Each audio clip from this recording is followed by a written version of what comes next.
If you're a landlord in the UK, you're going to face one of these 5 most common disputes with tenants. And this isn't an if, this is when.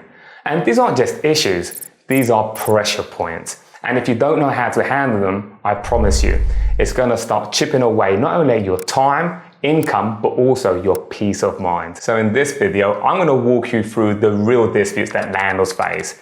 Those type that come up in every portfolio, whether you have 1 property or 100. And make sure you stick around to the very end, because there's one specific dispute that a lot of landlords overlook, and it could cost you big. Stay tuned. Let's start with the most common one, late rent. Now, sometimes there's a simple reason for this. That is poor budgeting, cash flow issues, especially in the commercial space. But what about the residential?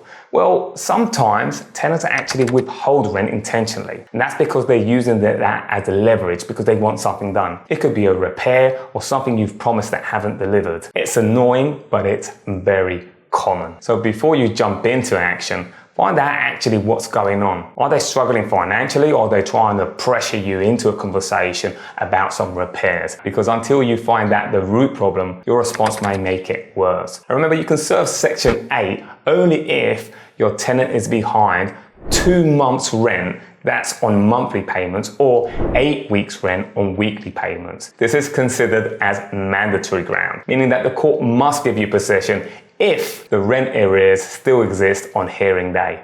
And keeping pets without permission, and most tenancy agreements are very clear there is no pets allowed in the property. I know that tenants love their pets, and there's evidence to suggest that it helps with mental health, and I pretty much agree with the science behind it. And yet for a lot of landlords, pets means damage, it means nuisance, it means complaints from neighbors. So what happens when a tenant decides to bring a dog or a cat anyway? Well, if a pet's been a nuisance and being problematic, well, you could serve Section 8. But here's the thing, if the tenant otherwise is being stable, paying their rent on time, and just being responsible, do you really want to start a legal process? Instead, you may want to have a conversation with that tenant and find out whether you could get some pet insurance and perhaps add some additional inspections to make sure the property is being kept into a good standard. Ultimately, the goal is to protect your asset, keep good relationships with your tenants without burning a hole in your pocket. So let's talk about property repairs. This is one of the most underestimated dispute trigger. Now think about broken boilers, faulty electrics, and even leaks.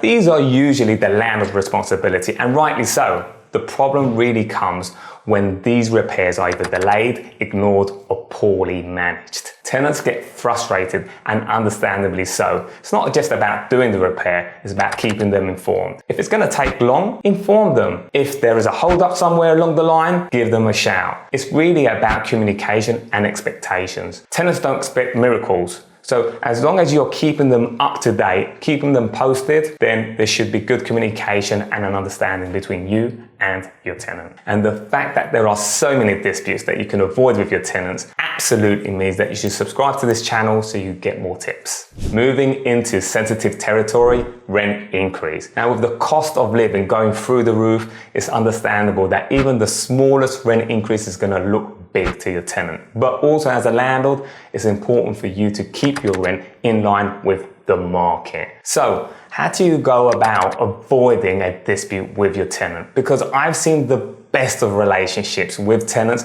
going downhill south after there's a rent increase. So it's very easy. Have early communication with your tenant. Set the expectation even when you're signing that tenancy agreement. Most importantly, you need to make sure that your rent increase is in line with what you have in terms of the rent clause. And just to point out, some of the biggest disputes I've seen with rent increase have come where landlords just over COVID have kept rent at the same rate.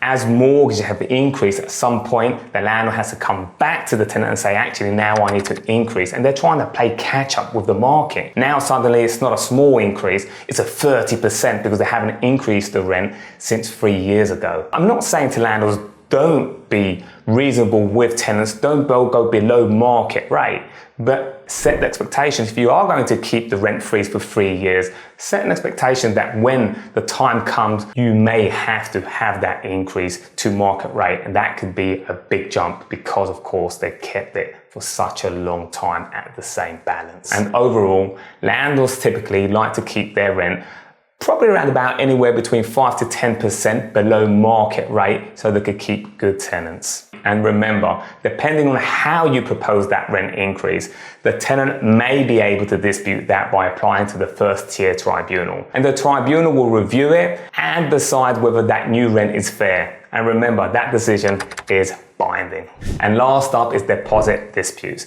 This comes at the very end of the tenancy. However, the groundwork starts from the very beginning of the tenancy and the relationship throughout. The first thing you need to know is to make sure to have an inventory clerk, independent preferably, and where you have photos and evidence of the condition of the property to start off with. If it comes to the end of the tenancy and you don't have any proof, well, you're likely to lose. Don't even bother putting the dispute through because you're not going to get a penny back. Of course, when it comes to deposit, this must be protected with a backed scheme. And any disputes that you put through, the tenant can dispute the deduction. It's also worth noting to know the difference between damage and fair wear and tear. So a faded carpet, a very light scuff on the walls or on the door, that's not really damage. So it's important to be fair and consistent. I'm going to share with you 2 of the most common disputes under this same umbrella. At the end of the tenancy, cleaning. Cleaning seems to be the biggest issue when it comes to standards and expectations between tenant and landlord. So again,